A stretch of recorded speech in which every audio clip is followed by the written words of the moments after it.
Hello everyone, welcome to the class. I'm your tutor for the day and my name is Michelle. You know, there are times when our loved ones are really hurt and we want to encourage them with some really good words, but we are mostly looking for such phrases. If you also feel the same way, then this lesson is for you. Yes, because in this lesson, we are going to learn some new phrases about how to encourage somebody.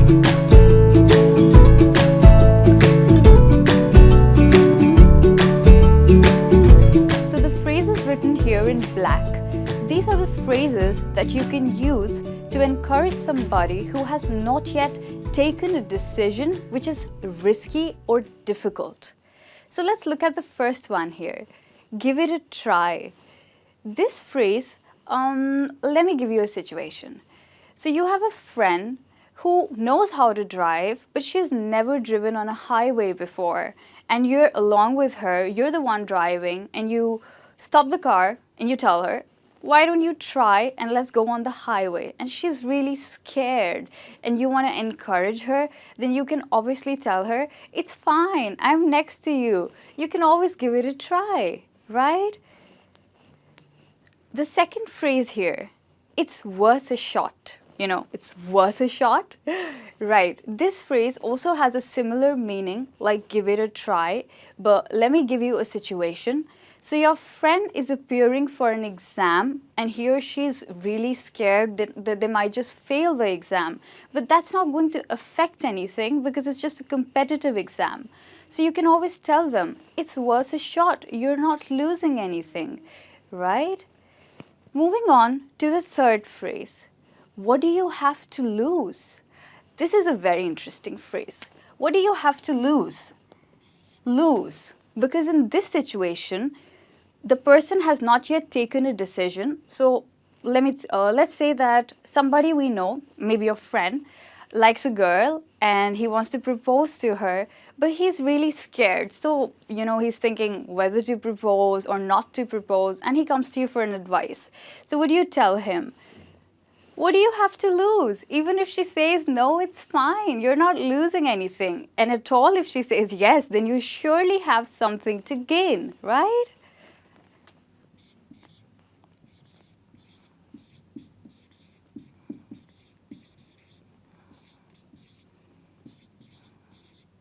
So this phrase here, what do you have to lose, basically means you have nothing to lose at all and you could go ahead with the decision even if you fail, it's fine.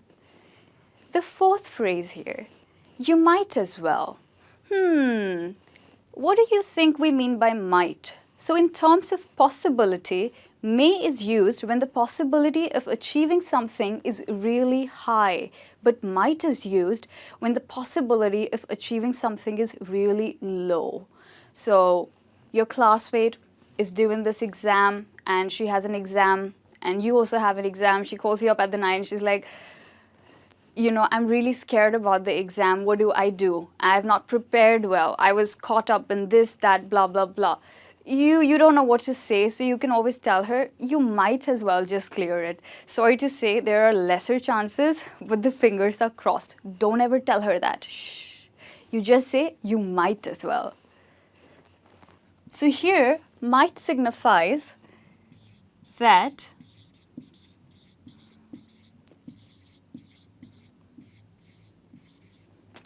the chances are really low.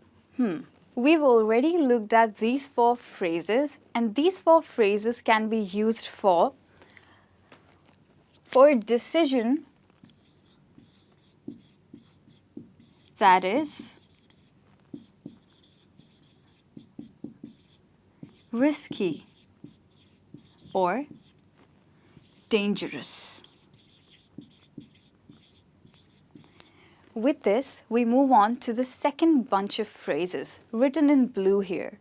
So these phrases can be used when somebody is in the middle of a very difficult situation, when someone is in the middle of a storm. Middle of a difficult situation.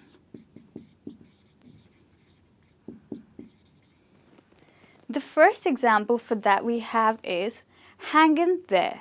For this, let me tell you something that has happened with me.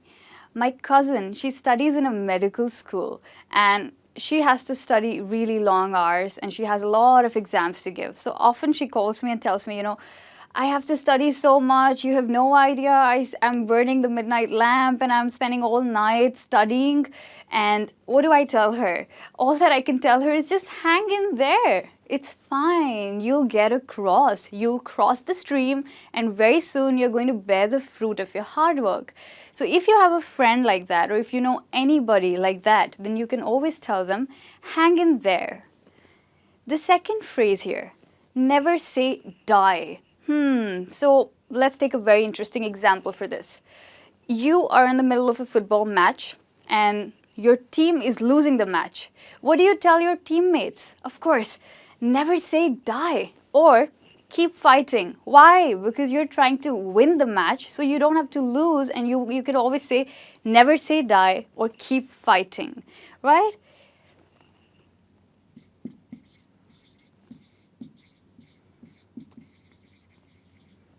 You can use it in a football match or any other match or any other situation. The third phrase here, keep pushing. Of course you know about the push-ups that we do in the gym. They're very hard. Yes, they are. Right. So let's just say that there's somebody in the gym whom you know very well, and that person is sort of out of shape, and you want to encourage them to work harder. They're like, no, it's too tiring, I'm just going to stop. And then you tell them, no, it's fine, just keep pushing.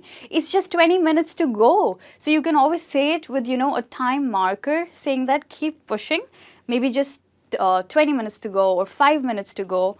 So here, you can say it with a time marker. That would be definitely more effective. Because when you know the end line, you work harder towards the finishing line, right? With this, we come to the third set of phrases for today. We've already looked at 2 sets of phrases that you can use to encourage somebody. Here is the third set of phrases that you can use to encourage your friend.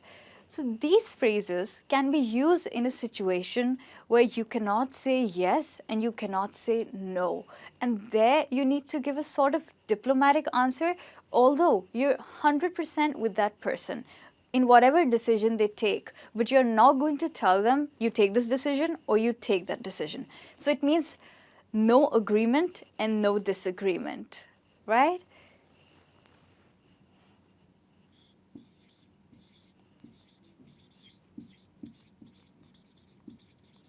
No agreement and no disagreement. But do remember, you're with that person in every decision they take. So this is a very supportive set of phrases that you can use to support somebody. Starting with the first one here. See, I'll support you either way. The word support, kindly focus on that. So, if your sister, God forbid, is going to file for a divorce and she asks you for an advice, I'm sure you wouldn't want to say either yes or no. So what would you say in that situation? You might just say, I'll support you either way. Whatever way you go, I'm with you. The second one here, I'm behind you 100%. So this is a very positive statement where you're supporting somebody. So your employee in the department he manages, he wants to change a policy and you agree with that policy. So what do you tell him? You tell him, I'm behind you 100%. The policy is quite good and we can go ahead with it. The third one here, it's your call. Call.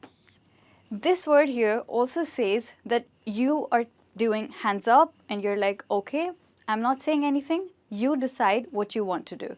So your girlfriend, she's going for shopping for a, used car and she asks you that which one should I buy? Should I buy this one or should I buy that one? You're like, I don't know, it's your call. It would be better if you don't say I don't know, so just go ahead with it's your call. Right. The fourth set of phrases here. Let's just read the first one. Follow your dreams. Wow. This obviously talks about the dreams you take at night. Oh, they're pathetic, are they? Mine are quite good. I'm not talking about them. I'm talking about dreams, daydreams, the dreams that you have in your life to achieve something, those dreams. Follow your dreams. You can use these phrases for inspiring somebody. I write for you here. Inspiring somebody. Most commonly, such phrases are used in speeches. So, of course, if you're giving a speech, you can always use these phrases. And even when you're writing, it's better to use these phrases, particularly if they're slightly towards a formal piece of writing. Follow your dreams. Let me give you a situation. Here, it's not actually a situation, it's a real life situation for me. I have this friend who's like awesome at painting. She's really good and she paints so well.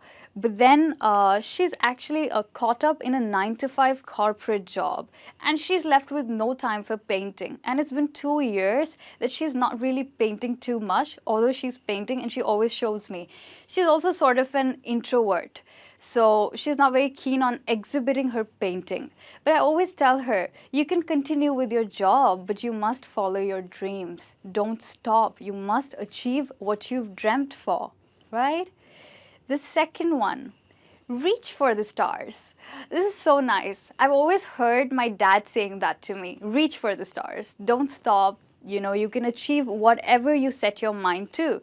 So even when I was quite young, I always liked the profession of a teacher. And here I am today because my dad always told me, reach for the stars. And I did exactly what he told me. Let's look at the third phrase. Believe in yourself. And others will be forced to believe in you. Of course. So this phrase is more appropriate for a person who has lost hope or who's lost hope that they're capable of achieving anything. So if somebody's lost their job and they think that they are not capable of achieving anything and they're all down and sad and sulky about themselves, you could always tell them, believe in yourself. It's fine. You can do it. So you can always add to it, you can do it.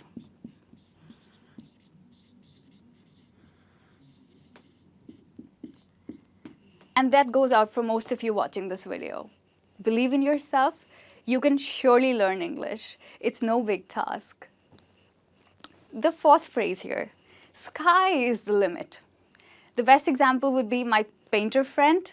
I always tell her, please put your paintings online because out there on the web, sky is the limit. There is no end. There will be people watching your paintings, appreciating them, and you'll definitely be encouraged. So with this video, we've definitely learned so many new ways of encouraging our friend. And it won't be good if your friend is still sad or you're sulky after you learning all these phrases. So please go, encourage them, bring a smile onto their face, and that will definitely bring a smile on your face as well. Thank you so much for your time. I hope to see you again with a new video next time and probably an even more encouraging, interesting topic. Till then, you take care and miss me. Bye.